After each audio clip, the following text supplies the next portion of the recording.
మన ప్రభువును రక్షకుడిని యేసుక్రీస్తు పేరిట వందనములు తెలియజేస్తున్నాం. రక్షణ అని అంటే పాపం నుంచి విడుదల పొందటం. పాపం అంటే ఏంటి? పాపం అంటే ఏంటండి? ఆజ్ఞాతిక్రమమే పాపం. దేవుని ఆజ్ఞ అతిక్రమించడమే పాపం. పాపం చేయని వాళ్ళు ఎవరైనా ఉన్నారా భూమి మీద? ఎవరు లేరు.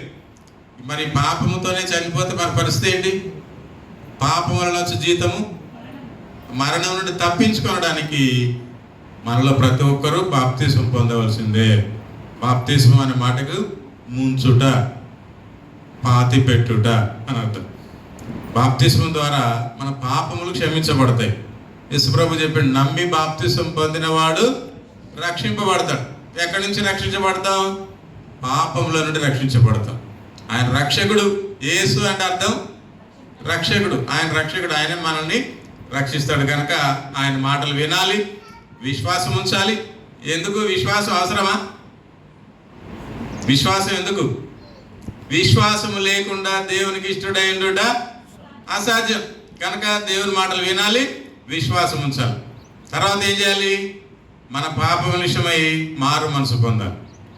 మనసు మార్చుకోవాలి, పద్ధతులు మార్చుకోవాలి, అలవాట్లు మానుకోవాలి, ఆచార వ్యవహారాలు మానుకోవాలి. ఇవేవి మారకుండా బాప్తిస్మం పొందితే ప్రయోజనం ఉందా?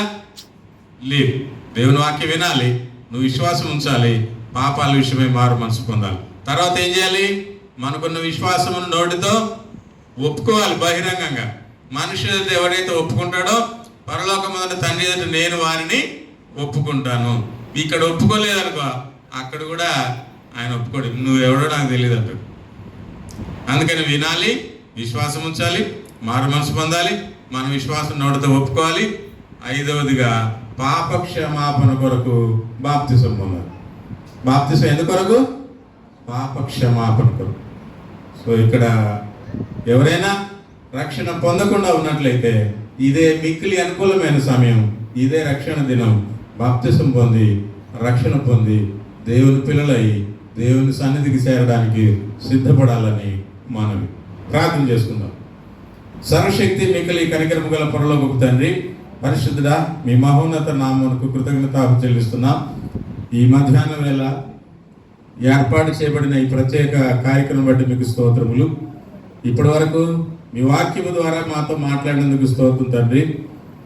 మీ వాక్యాన్ని విన్నటువంటి మేమందరం కూడా విని విడిచిపెట్టే వారం కాక ఈ వాక్య ప్రకారంగా బ్రతికే మంచి మనసును ఆలోచన అనుగ్రహించబడుచున్న వాక్యోపదేశం చేసిన మీ బిడ్డలను దీవించండి, అయినా ఆశీర్వదించండి.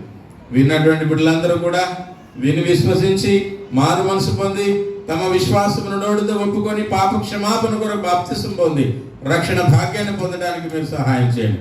కూడొచ్చిన బిడ్డలందరూ దీవించండి. ఈ కూడికల ద్వారా మీరే ఘనత, మహిమ, ప్రభావాలు పొందమని మా ప్రభువును మా రక్షకుడైన యేసుక్రీస్తు పరిశుద్ధ నామమున ప్రార్థిస్తున్నాము తండ్రి.